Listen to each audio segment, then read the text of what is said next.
सेवा भूमि मध्य प्रदेश,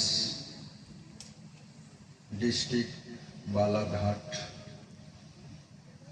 ग्राम काली माटी, निकट लांजी की दिव्य धरा पर महान भक्त श्री मनोहर लाल डोंगरे जी शिक्षक ने अपने पिताजी की पुण्य स्मृति में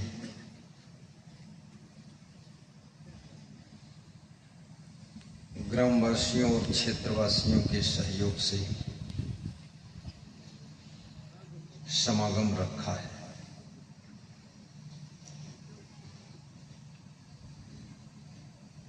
जिसमें हम और आप निमज्जन करेंगे, जीवन को कृतार्थ करेंगे। जगत को मंगलमय करने वाले समस्त संत महात्मा, धर्म स्नेही बंधुओं और श्रद्धा मूर्ति माताओं बहनों, सत्संग स्थल बहुत सुंदर चुना गया है। चारों तरफ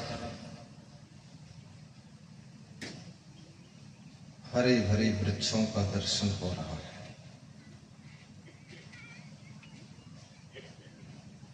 जंगल में मंगल, वातावरण शुद्ध, श्रद्धा प्रबल, भक्ति का भंडार श्रोताओं के दिलों में दिखाई दे रहा है।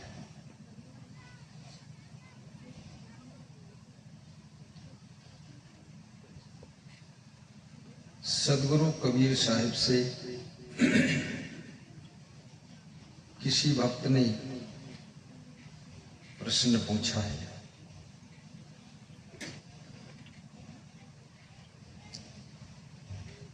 कि संसार में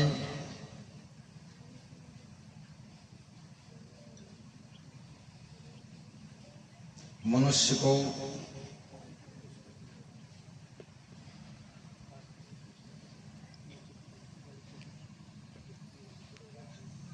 भगवान को कहां ढूंढना चाहिए, ईश्वर कहां है, भगवान कहां है।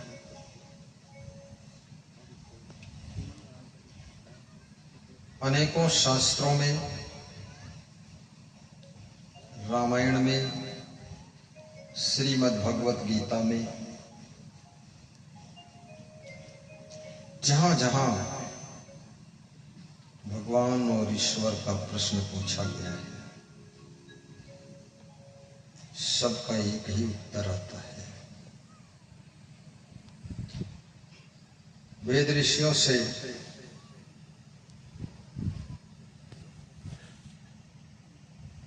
प्रश्न पूछा गया कि ब्रह्म कौन है। वेद ऋषि कहता है, ऐ महात्मा ब्रह्म, ये आत्मा ही ब्रह्म है।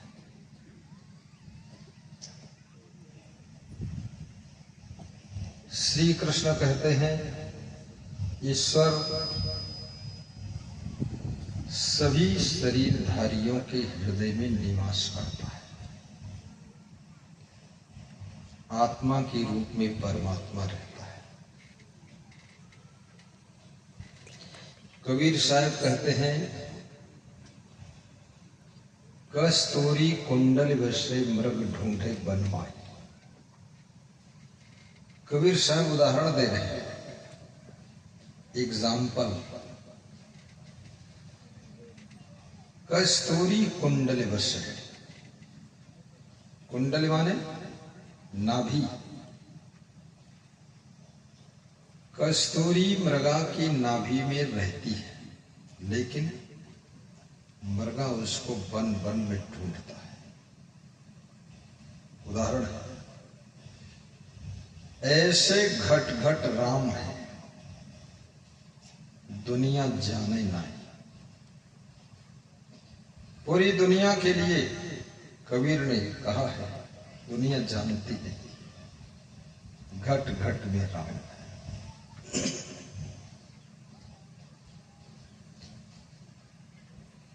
घट घट में राम, तो मठ में कौन है? जब घट में राम, मठ में कौन है? मठ में राम की प्रतिमा है, मूर्ति।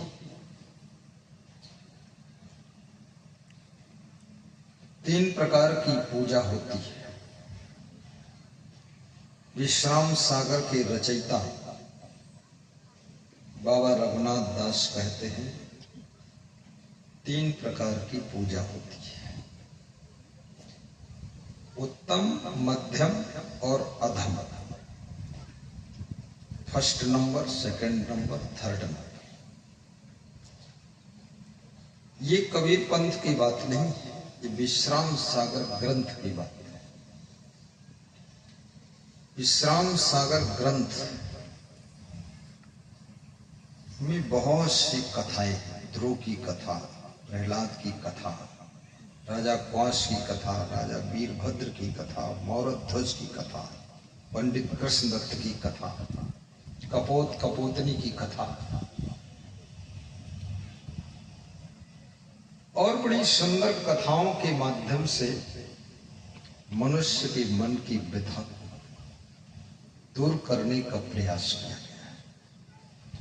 ये कथा, सत्संग, भागवत, भजन, प्रवचन, इसका एक ही लक्ष्य होता है कि मनुष्य के मन में जो व्यथा है, जो मन की चंचलता है, जो इंद्रियों का उत्पात है, जो नशा व्यसन की खुराफात है, वो सब नियंत्रित हो जाए। संयम नियम की धारा में जिंदगी प्रवाहित होने लगी। जिसकी जिंदगी की धारा संयम नियम के बीच में प्रवाहित होती है, उसकी जिंदगी कभी भटकती नहीं है। एक तरफ संयम, दूसरी तरफ नियम। नियम तुम्हारे संयम को हेल्प करता है। जैसे नियम है ब्रह्मचारी का नियम, किसी माता बहन को अपने हाथ से छूना नहीं। जब छूना नहीं ये नियम बना लिया, तो फिर आप विषय विकार से ग्रसित नहीं होंगे। फिर आपके द्वारा व्यभिचार हो नहीं पाएगा, कि जब तक छूओगे नहीं तब तक व्यभिचार होगा। इसलिए ब्रह्मचारी के लिए बड़े कड़े नियम होते हैं। अब नियम मानना न मानना, नियम पर चलना न चलना, आधा चलना आधा न चलना, ये कौन समझाएगा? ये आपको स्वयं अपना आत्म बल बढ़ाना पड़ेगा, स्वयं विवेक करना पड़ेगा।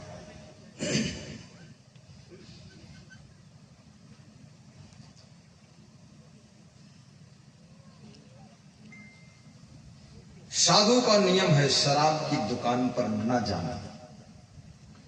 जब दुकान पर ही नहीं गया तो शराब खरीदने की बात दूर होगी। फिर साधु का नियम है शराब छूना नहीं। जब छूना नहीं तो पियोगे कैसे? अब दूसरा कोई अपने हाथ से बोतल तुम्हारे मुंह में औंधा करके गिरा दे तो भी तो मुंह में छू जाए। ऐसे हमारे भारत देश में छोटे भाई की पत्नी को बड़े भाई के लिए नियम था कि उसको छूना नहीं, उसको भैयो बोलते थे। इधर की भाषा अलग है, मैं अपने देश की भाषा। छूना मना, लेकिन धीरे धीरे बौड़म पैदा हो, बांगड़ू लोग सब नियम तोड़ दिया। ये नियम तोड़ने से अनाचार, दुराचार, भ्रष्टाचार, व्यभिचार सब बढ़ता है। हमारे बचपन में मैं देखता था, कोई बड़ा बुजुर्ग जब घर के अंदर प्रवेश करता था तो वो पहले खांसता था। तो मैंने अपने पिता से पूछा, तुम्हें खांसी आती नहीं तो क्यों खांसते हो? अरे बोले, तुम छोटे हो, तुमको मालूम नहीं है। घर के अंदर जब प्रवेश किया जाता है, माताएं बहनें बैठी हैं, थोड़ा हवा खा रही हैं, तो हम बाहर गेट पर पहुंचते ही खांस देते हैं, तो उनको सूचना मिल जाती है कि वो आ रहे हैं, तो अपने कपड़े संभाल कर पहन लेते हैं, इसलिए खांसते हैं। आजकल लोग बड़े मूर्ख निकल गए, चुपके से घुसते, खांसते की नहीं।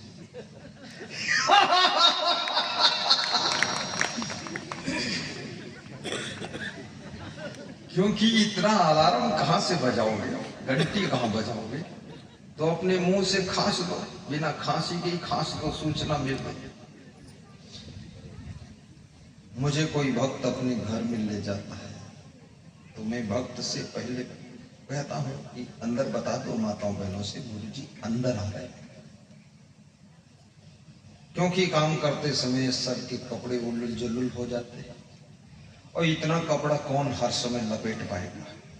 फिर काम करते नहीं बनेगा हर समय कपड़ा लपेटे। तो सूचना पहुंच जाती है, तब हम पहुंचते हैं। याद रखना, इसको कहते हैं मर्यादा का व्यवहार। क्या कहते हैं? मर्यादा का व्यवहार। और जो मर्यादा में रहेगा और कायदा में रहेगा, वही व्यक्ति फायदा में रहेगा। कायदा माने नियम, और मर्यादा माने हमको कैसे रहना चाहिए, दूसरे की मान मर्यादा के अनुसार व्यवहार बर्ताव, इसको कहते हैं। मर्यादा और कायदा में जो रहता है वो हमेशा फायदा में रहता है, और जिसने कायदा तोड़ दिया और मर्यादा तोड़ दिया, वो फायदा में नहीं रहेगा, वो बहुत ज्यादा घाटा में रहेगा, मान सम्मान उसका खत्म हो जाएगा। कबीर साहब ने नियम बनाया था, बहुत नियम बनाया। कबीर साहब बहुत त्याग वैराग्यवान संत थे। कबीर साहब ने नियम बनाया, जहां जलाई सुंदरी तू मत जाए कबीर, उड़ी भस्म तन लागई सूना होए शरीर। सुंदरी माने स्त्री जहां जलाई गई है, फूंकी गई है, अग्नि संस्कार हुआ है, वहां जाकर भी मत बैठना। उसकी राख की याद से भी तेरे को स्त्री याद आ जाएगी और तेरे अंदर वासना जग सकती, मना कर दे। लेकिन अब कबीर का साधु मानता है कि नहीं मानता है? कबीर का साधु पुत्र की साधु, वो कहता है जलाई हुई सुंदरी के लिए मना किया है कबीर ने, जिंदा सुंदरी के लिए थोड़े मना किया। वो कुतर्क करता है। कबीर क्या करे? इसलिए कबीर का मन भी कभी कभी दुखी हो गया, और कबीर ने कहा, देश विदेश से हों फिरा, गांव गांव की खोर, ऐसा जियरा ना मिला जो लेऊं फटक पछोर। और कबीर का मन दुखी हुआ तो कबीर ने कहा कि पानी पियावत क्या फिरो घर घर शायर वार, रसावंत जो होएगा पीवेगा झक मार। कबीर साहब ने कहा, मैं किसी को पानी भी नहीं पिलाऊंगा और किसी के पास नहीं जाऊंगा, ज्ञान का अमृत नहीं सुनाऊंगा। जो ज्ञान का प्यासा होगा और झक मार करके हमारे पास आएगा और पी लेगा, झंझट में नहीं पीगा। कबीर का मन उब गया, क्योंकि बहुत समझाया लेकिन लोगों ने बौड़मबाजी छोड़ा नहीं। ये तो मैं बहुत हिम्मती हूं, जो बोड़मबाजी कितनी कोई करे पर मैं चालू ही रखता हूं प्रवचन। कबीर साहब की थक गए, और कबीर साहब ने कभी कभी हिम्मत की बात कही, कोई माने चाहे ना माने। कबीर साहब कहते हैं, टूटे चाहे फाटे बिना कहे भरम ना चाहे। कबीर साहब कहते कहूंगा जरूर, बिना कहे मोहि रहा न जाए, बिरही ले ले कुकुर खाई। तो किसी ने कहा ज्यादा कहोगे तो झगड़ा होगा। कबीर साहब कहते हैं, सांच कहो तो मारन धावे झूठे जगपतिया। सच कहता हूं तो संसार के लोग मारने के लिए दौड़ते हैं। सच कहत कठिन, समझत कठिन, साधन कठिन विवेक, होए घुनाक्षर न्याय जो उन प्रति हुआ नहीं। सच को कहना भी कठिन है, कहने वालों के लिए खतरा है। इसलिए कहीं सभा बैठती है तो जो ज्यादा चालाक है वो चुप बैठे रहते हैं, वो सच वच नहीं बोलते, चुप पे बैठे रहते हैं। सच बोल देंगे तो कुछ लोग उनके दुश्मन हो जाएंगे, और जो निडर है सच बोल देते हैं। सच बोल देते हैं, उनके सच का विरोध भी होता है। कबीर कहते हैं, सांच कहूं तो सब जग खीज है, सच कह दूं तो सारा संसार नाराज होता है। तो किसी ने कबीर को सलाह दिया कि सच मत कहो, थोड़ा झूठ कहो। तो कबीर साहब कहते हैं, मुंह से झूठ कहा न जाए, मैं झूठ कह नहीं कहूंगा। तो किसी ने कहा फिर चुप रहो। तो कबीर साहब कहते, बिना कहे मोई रहा न जाए। बहुत मजेदार शब्द है ये कबीर। इसलिए कबीर की 52 कसनी हुई, यानी 52 बार कबीर को कष्ट दिया गया, कबीर को पीटा गया, बहुत तकलीफ दी गई, लेकिन कबीर हिम्मत नहीं टूट रही है। कबीर कहते कहूंगा जब। फिर कहते हैं, चाहे टूटे चाहे फाटे, आदमी चाहे हमसे टूट जाए, चाहे उसका दिल फट जाए, लेकिन बिना कहे मुझे भरम न जाए। बिना कहे भरम नहीं टूटेगा। और भरम कितना संसार में है, भूत पेट का भरम, चुड़ैल का भरम, 7.5 शनि, 8.5 शनि और 6.5 शनि का भरम बड़ा आडंबर है। भरम बढ़ा तीनों लोक में। कबीर साहब कहते तीनों लोक में भरम बढ़ा हुआ है, और भरम बढ़ा सब ठाव, सब जगह भरम है। केवल मध्य प्रदेश में नहीं, छत्तीसगढ़ में बहुत भरम है। तो नहीं टोनाका। उत्तर प्रदेश में चले जाइए, वहां भूत प्रेत चुड़ैल का बहुत भरम है। गुजरात में चले जाइए, वहां तो ग्रहण नक्षत्र और 7.5 शनि और 8.5 शनि का बहुत भरम है। महाराष्ट्र में भी होगा कुछ पता नहीं, अरे वहां भी। तो साहिब कहते हैं, भरम बढ़ा सब ठाव, सब जगह भरम। कहीं कबीर कस बाची हो। कबीर कहते, तुम कैसे बचोगे, तुम बसे हो भरम के गांव। तुम जिस गांव में बसे हो वहां भी भरम, सब भ्रमित है आदमी। भगवान कहाँ है, ढूंढता कहाँ है। हिंदू भी भरम में पड़ा है, मुसलमान तो महाभरम में पड़ा है, और साधु लोग भी भरम में पड़ा है। कितना साधु नग्न घूम रहा है, वो सोचता नग्न होने से भगवान मिल जाएगा। अगर नग्न होने से भगवान मिलता तो ये जानवरों को सबसे पहले मिल जाता। ये तो कभी जन्म लेते तब से चड्डी नहीं पड़े।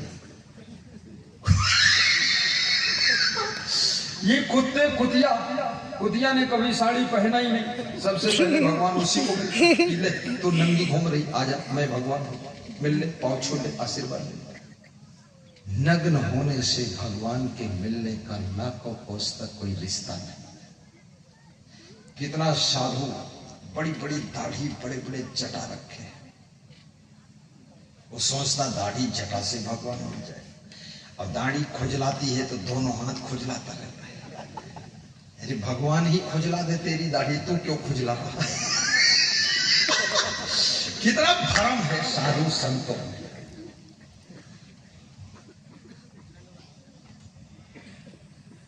बहुत भरम बढ़ा हुआ है।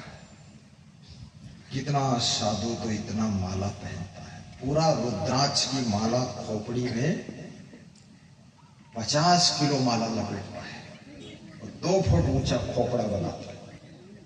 अरे रुद्राक्ष से भगवान का दूर तक रिश्ता नहीं, रुद्राक्ष के लफड़े क्यों?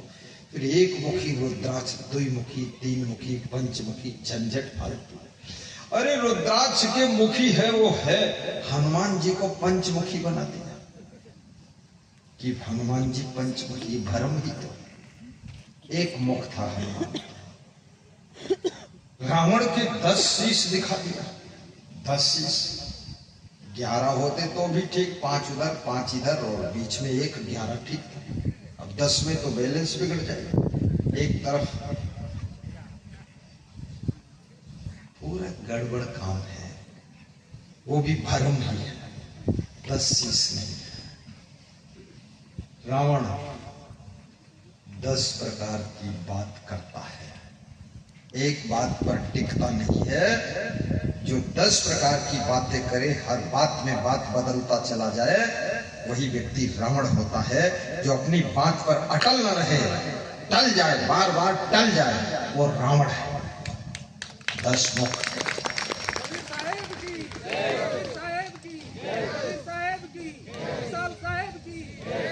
बहुत भरम भरा है। साहेब की, नानाजी महाराज की, नानाजी महाराज की, संत टुकड़ोदास की, संत टुकड़ोदास की, बोलो गुरुदेव धाम की, बोलो गुरुदेव धाम की, तो असंगदेव महाराज की, असंगदेव महाराज की। सबसे बड़ी आश्चर्य की बात यह है, जिस घर में मैं ठहरा हूं, उस घर में टुकड़ो जी महाराज आ चुके हैं। श्री मनोहर लाल डोंगरे शिक्षक के घर में टुकड़ो जी महाराज का फोटो लगा है और मेरा भी फोटो लगा है। पूज्य श्री राम स्वरूप साहब जी का फोटो लगा है, कबीर निर्णय मंदिर बुरहानपुर मंदिर महंत। तो मैं टुकड़ो जी महाराज का फोटो देखा तो उन्होंने बताया यहाँ टुकड़ो भगवान का आगमन हो चुका है। बड़ी खुशी हुई। किस समय टुकड़ो भगवान हुए हैं, कितनी मेहनत किया होगा यहाँ आने में। उस समय गांव की कंडीशन, फैसिलिटी कोई नहीं थी, सुविधा नहीं थी, सड़कें भी ठीक नहीं थी। तब टुकड़ो जी महाराज आए 1943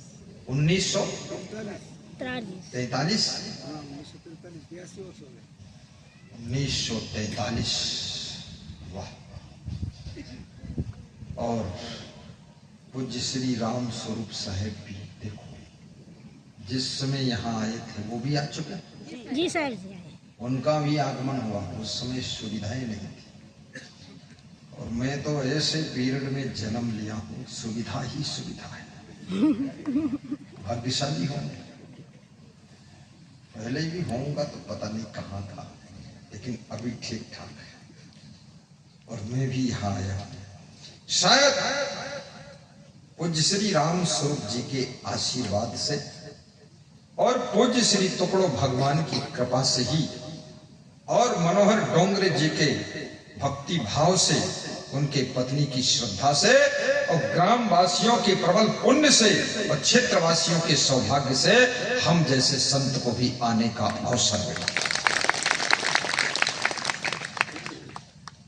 संत का आगमन होना, समझ लो जीवन में बसंत आ रही है। गांव में यदि संत आ रहे हैं तो जीवन में बसंत आने वाला है। सब हरियाली और खुशहाली आ जाती है। तो कबीर साहब कहते हैं, भरम बढ़ा तिहु लोक में, भरम बढ़ा सब ठाव। कहें कबीर कस बाची हो तुम बसो भरम के गांव। कितना भरम है लोग।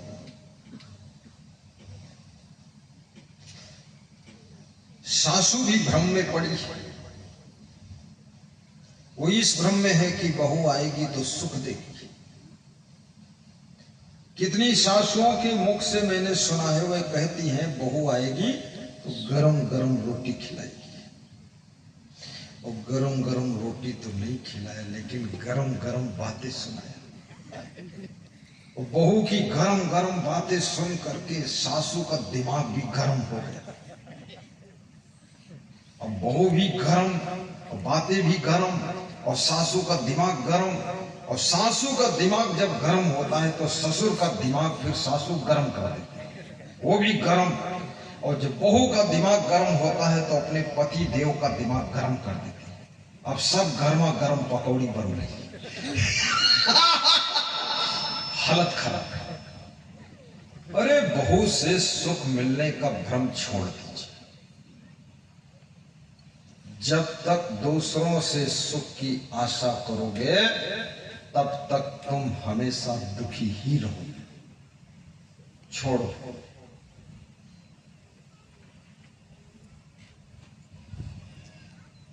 जो तू चाहे मुझको क्षण सकल की आस,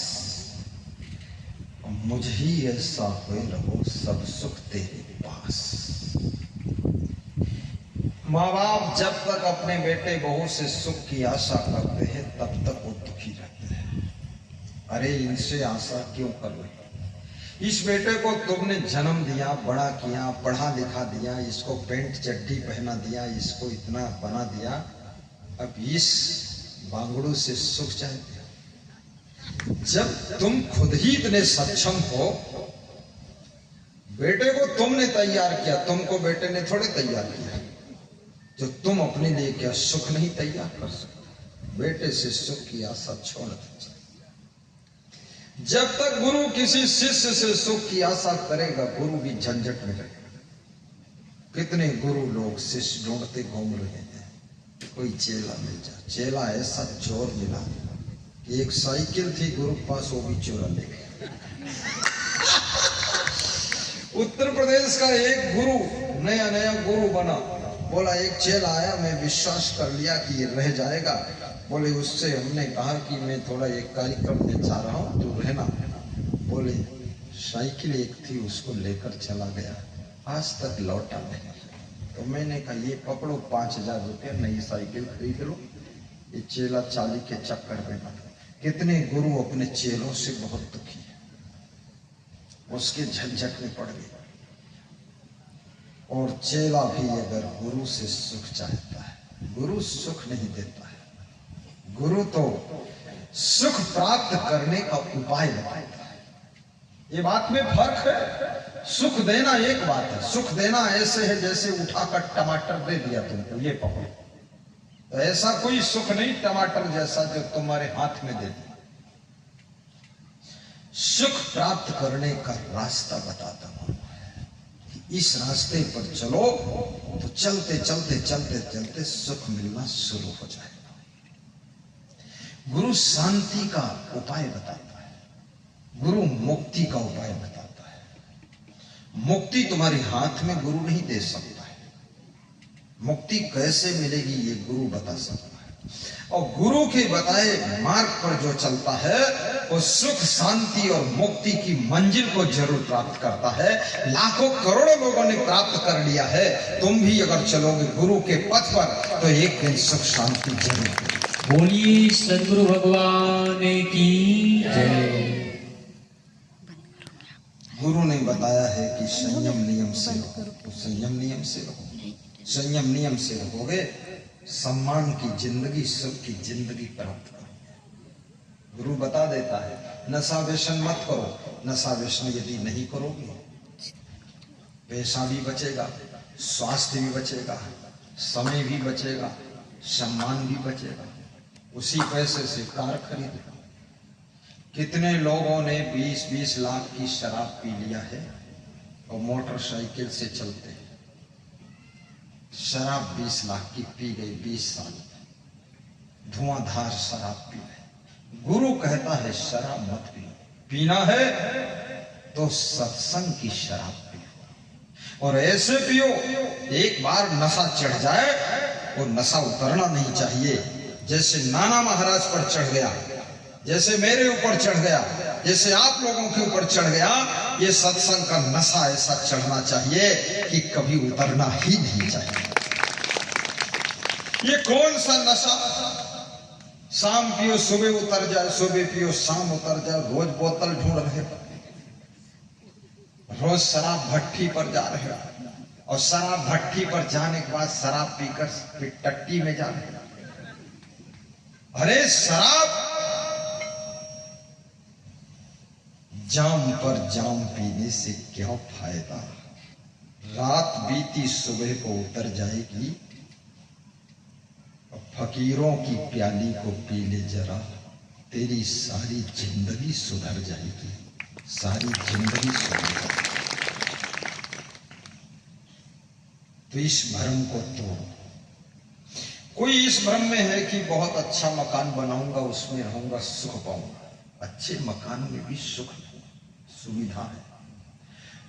सुविधा शरीर को मिल सकती है, शरीर को मिलती है, और शरीर को सुविधा चाहिए। सुविधा के बिना शरीर बीमार हो जाएगा। सुविधा चाहिए, लेकिन मन, सुविधा मन तक नहीं पहुंचती है।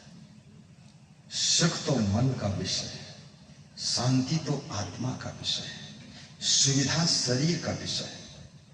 वो मुकेश अंबानी हो या कोई और धनपति हो, एलन मस्क हो, सभी सुविधाओं में सुख ढूंढ रहे हैं। मकान में सुख, कार में सुख, साड़ी में सुख। कितनी स्त्रियां साड़ियों में सुख ढूंढ रही,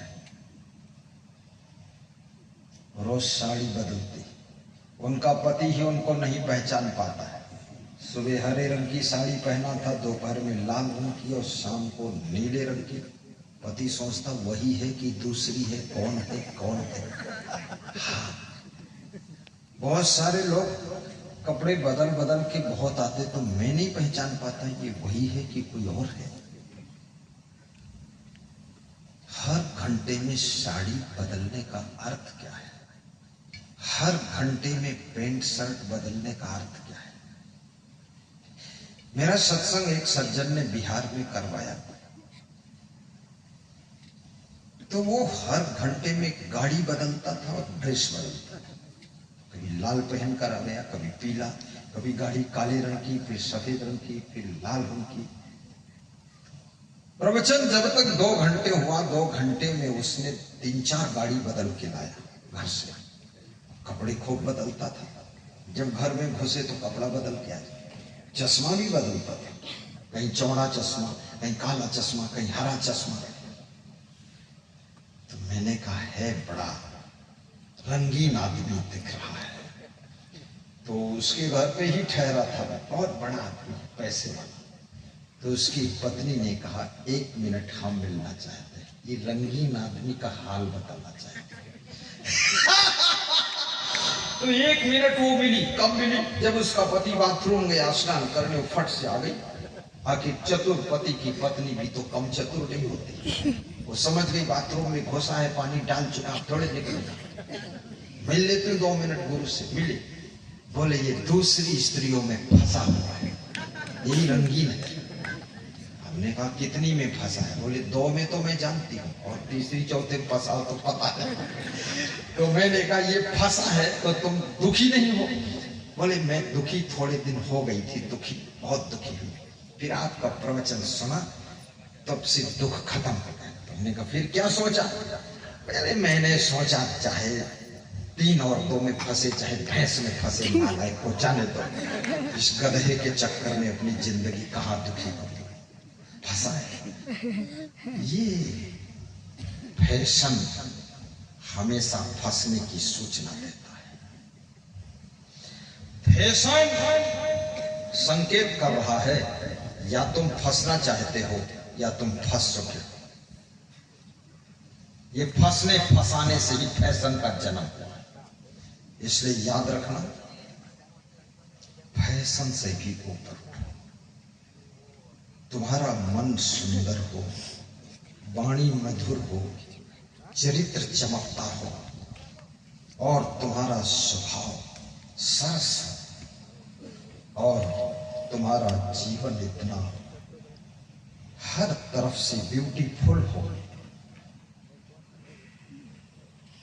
हर व्यक्ति देख करके, दर्शन करके, तुमसे मिल करके उसको शांति मिलेगी, सुख मिलेगा। सब सुंदर सब बिरुज शरीरा। मैं लड़कियों से भी कहूंगा, फैशन के जाल से बचो। लड़कों से भी कहूंगा, फैशन के बवाल से बचो, क्योंकि फैशन तुम्हारे चरित्र को छीन लेता है। फैशन तुम्हारे सदाचार को भंग कर देता है। इसका अर्थ ये भी नहीं गंदे कपड़े पहनकर घूमो, साफ कपड़े पहनो, ठीक से पहनो, लेकिन फैशन के लिए नहीं, अपनी मर्यादा को ढांकने के लिए पहनो।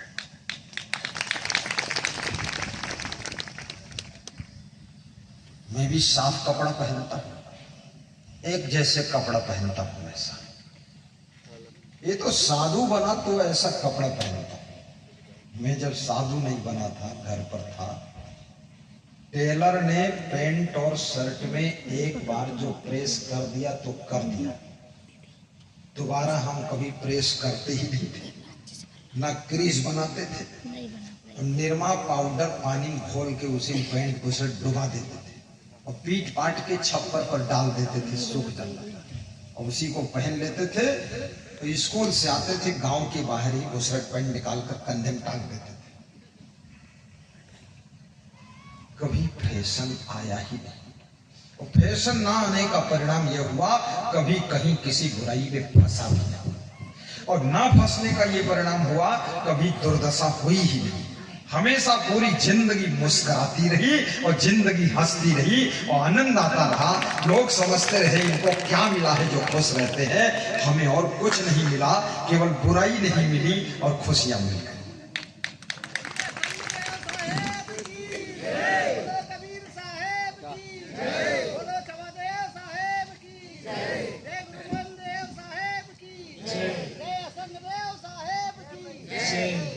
श्री नंद किशोर जी, सिवनी जिला से, दलाल गांव। कभी कभी मोबाइल से बात होती है, प्रेम बहुत है, प्रसाद फल फ्रूट मीठा दान डिब्बा सब लाए थे, श्रद्धा है। गरीब वह है जिसके पास में श्रद्धा नहीं है,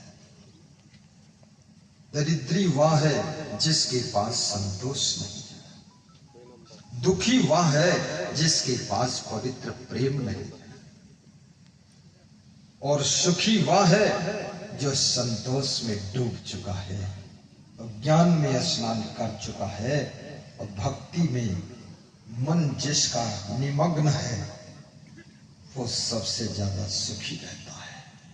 भक्ति से सुख का जन्म होता है, भक्ति के बिना सुख नहीं। भक्ति स्वतंत्र सकल सुख खानी, ये रामायण प्रमाणित करती है। भक्ति स्वतंत्र है और सकल सुखों की खानी, अन्यथा ये हजारों लोग क्यों आते हैं, क्या जरूरत थी।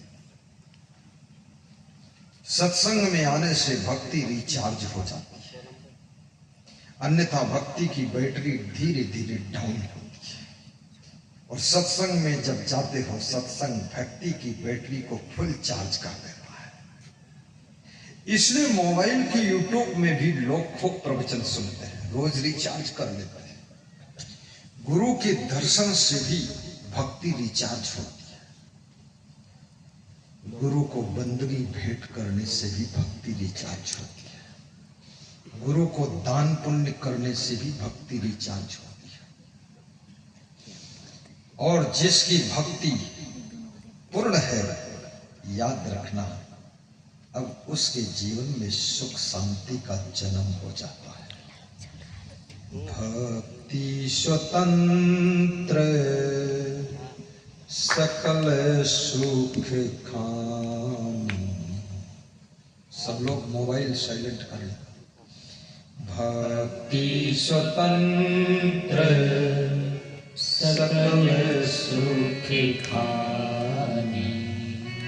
राम कह रहे हैं गरीब भी भक्ति कर सकता है, अमीर भी कर सकता है, हिंदू भी कर सकता है, मुस्लिम भी कर सकता है। हमारे पास में बहुत मुस्लिम भक्त है, दान भी भेजता है, और बहुत से मुस्लिम हिंदू बनना चाहते हैं। मैं सोचता हूं एक ऐसा कुछ रास्ता निकालूं कि जो मुस्लिम हिंदू बनना चाहे उसको झट से बना दो, क्योंकि जो हिंदू है वो भी बना हुआ तो हिंदू है। हिंदू मुस्लिम सिख ईसाई जैन यहूदी बनकर कोई पैदा ही नहीं होता है। जो पैदा होता है इंसान के रूप में पैदा होता है, और पैदा होने के बाद उसको हिंदू बनाया जाता, मुसलमान बनाया जाता, ईसाई बनाया जाता है। तो बीच में अगर कोई मुसलमान से हिंदू बनना चाहे तो उसको बनने का मौका देना चाहिए। बन जाओ। और सच में तो सभी इंसान ही है, लेकिन रामायण ये भी कहती है भक्ति बिना सत्संग के मिलती ही नहीं है। कबीर साहब ने कहा है बीजक में प्रथम शब्द में, उनसे किसी ने प्रश्न पूछा कि भक्ति कहां मिलती है, तो कबीर साहब कहते हैं संतो भक्ति सतो गुरुवान। संतो भक्ति सतो गुरुवानी। भाव से गाइए। संतो हे संतों, भक्ति सतो गुरु। सदगुरु के सानिध्य से भक्ति आती है। कोई सदगुरु भगवान की कृपा से भक्ति आती है। संतों भक्ति सतो गुरु आनी। और भक्ति आ गई, भक्ति आकर चली भी जाती है। यदि कुसंग करोगे तो आपकी भक्ति मर जाएगी। कुसंग भक्ति का शत्रु है, कुसंग भक्ति का दुश्मन है, कुसंग भक्ति को बिगाड़ने वाला है, और सत्संग भक्ति को बढ़ाने वाला है। जैसे आपने फसल बोया तो जल से सींचोगे तो फसल बढ़ेगी, लेकिन फसल में पेट्रोल डाल दोगे तो फसल भस्म हो जाएगी। ये कुसंग ऐसे है जैसे पेट्रोल डालना, और सत्संग ऐसे है जैसे ठंडा ठंडा जल डालना। इसलिए हमेशा भक्ति करने के बाद भी कुसंग से दूर रहो। कुसंग बड़े बड़े साधुओं का पतन किया है। 20-20 साल लंगोटा बांधा है साधु ने, और 21वें साल में लंगोटा खुल गया, पेंट आ गई। कुसंग इतना खतरनाक है। सत्संग के प्रभाव से हिम्मत आ गई, लंगोटा बांध लिया, और कुसंग के प्रभाव से लंगोटा खुल गया। कुसंग ऐसे है जैसे नीचे गिरना हो तो जरा सा कोई धक्का दे दे छत से, तुम नीचे गिर जाओ। लेकिन छत के ऊपर चढ़ना हो बहुत सहारा दिया जाएगा, तब ऊपर चढ़ पाओगे। ऊपर चढ़ने के लिए बहुत शक्ति लगती है, नीचे गिरने के लिए शक्ति नहीं लगती है। केवल गिरने का मन हो जाए, नीचे गिर जाओ। कुसंग नीच कर्मों में गिराता है, और सत्संग उच्च आचरण का निर्माण करता है। इसलिए कबीर साहब को यह भी कहना पड़ा। हमारे महान भक्त पाथरवाड़ा से चंपालाल जी और सब परिवार उनका आया हुआ है, सबको आशीर्वाद दिया जा रहा है। सत्संग का आनंद ले। पाथरवाड़ा जहां गत वर्ष प्रवचन किया था मैंने, वो भी बालाघाट चला है, 90 किलोमीटर से आए। गत वर्ष मैंने प्रवचन किया था टुकड़ो भगवान के मंदिर गुरुदेव धाम में। वहां से भी हमारे प्रिय नाना महाराज के साथ में बहुत भक्त है। वो लाल टोपी लगाई है, देख लो। टोपी लगाना भी बहुत हिम्मत का काम है, ये साधारण। कुछ लोग कहते हैं टोपी लगाने से क्या होता है, तो लगा के देख लेना, जो होता होगा हो जाएगा तेरे को, दूसरे से क्यों पूछता, ले लगा ले। कुछ लोग बोलते हैं तिलक लगाने से क्या होता है, लगा के देखो तो। तिलक लगा करके शराब की दुकान पर जाने की हिम्मत नहीं पड़ेगी तुम्हारी। फालतू बकवास करते हो। टोपी लगाने से क्या होता है, जो होता नहीं है तो लगाते क्यों नहीं, जो कुछ नहीं होता तो लगा लो। इसका मतलब बहुत कुछ होता है, इसलिए डरते हो नहीं लगाते। लगाओ, हिम्मत करो, आओ टोपी पहनो, लाल पहनो चाहे सफेद पहनो, साहेब बंदगी वाली पहनो, कोई पहनो। टोपी तो टोपी, खोपड़ी तो उतार के आओगे तुम। कपड़ों का भी प्रभाव हमारे ऊपर पड़ता है। ये कपड़े भी संकेत करते हैं तुम्हारा मन कहां है। किस तरीके के कपड़े आपने पहना है, वो कपड़े पहनने का तरीका भी तुम्हारे मन की दशा को बता रहा है कि तुम कहां हो। इसलिए माला पहनने का भी प्रभाव है। जितने देवी देवता भगवान के फोटो हैं, सबके गले में माला है। लोग कहते हैं माला पहनने से क्या होता है, भगवान ने भी माला पहना है। कंठी माला तो होना ही चाहिए। ऐसी माला पहनो, मैं पहना। मेरी कंठी 37 साल पुरानी है, चंदन की, जो गुरु ने डाला था गले में बनी है। फिर इसका धागा बदल दिया, बॉम्बे के भक्त आरबी सिंह ने धागा दिया, मोती का माला। फिर लंदन के भक्त राम स्वरूप जी ने इसको सोने से साइड में चढ़ा दिया कि इधर उधर हिले ना, नहीं तो टूट जाएगी। फिक्स कर दिया। अब इसमें पसीना भी नहीं लगता है, क्योंकि मेरे गुरु ने दिया क्या मुझको, अपने हाथ से कंठी दिया, कान में मंत्र दिया, अपने हाथ से ये भेष दिया, साधु भेष, लंगोटी दिया, अचला दिया, साफी दिया, पगड़ी दे दिया, बंडी दे दिया। इस गुरु के भेष की लाज जो रखता है, वो सभी का सिर ताज रहता है।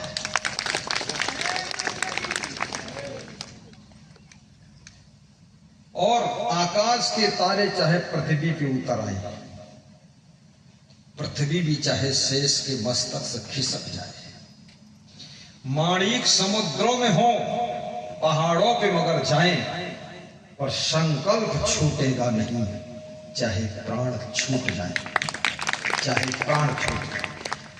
मैं तो ऐसा, ये जिसने लिखा दोहा ठीक लिखा, लेकिन मैं तो इसको अलग से मानता हूं, ऐसे मानता हूं, कैसे मानता हूं। मैं तो ये मानता हूं, ना तो संकल्प छूटेगा ना प्राण छूटेगा। प्राण क्यों छूटेंगे, आत्महत्या क्यों करोगे भाई, ऐसी क्या समस्या आ गई, प्राण छूट जाए, काहे के लिए प्राण छूट जाए। जब प्राण ही छूट जाएंगे तो संकल्प कहां तुम पूरा कर पाएगा। प्राण छोड़ना ही नहीं है, मरना है ही नहीं, ना आत्महत्या करना है, जिंदा रहूंगा और संकल्प पूरा करूंगा जिंदगी भर, ये काम होगा। प्राण क्यों छूट जाएगा, प्राण छोड़ूंगा ही नहीं, ना प्रण छूटेगा ना प्राण छूटेगा। प्रण और प्राण दोनों मजबूत रखना है। कुछ लोग कहते मर जाऊंगा, क्यों मर जाओगे, मरते वही लोग हैं जो अपने संकल्प में कमजोर होते हैं। वो सोचते मर जाओ, नहीं तो संकल्प टूट जाएगा। तो मर जाओगे तो क्या हम जान नहीं गए कि तुम्हारा संकल्प कमजोर था इसलिए मरे। मरो तुमको तो हम पहले ही जान गए, तुम्हारा संकल्प कमजोर, मरने क्या जरूरत है। मरना भी बहुत बड़ी कायरता है। आत्महत्या महापाप है, दूसरों की हत्या पाप है। पशु पंछियों की भी हिंसा मत करो। कबीर कहते हैं जियो और जीने दो। जीव दया और आत्म पूजा, कहीं कबीर धर्म नहीं पूजा। कबीर का फार्मूला है जीवों पर दया करो, आत्मा की पूजा करो, इससे बड़ा कोई धर्म नहीं। सबसे बड़ा धर्म है, जीवों पर दया।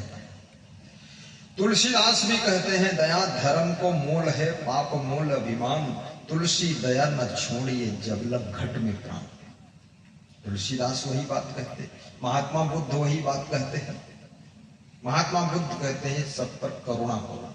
करुणा, करुणा और दया एक ही चीज है। करुणा करो।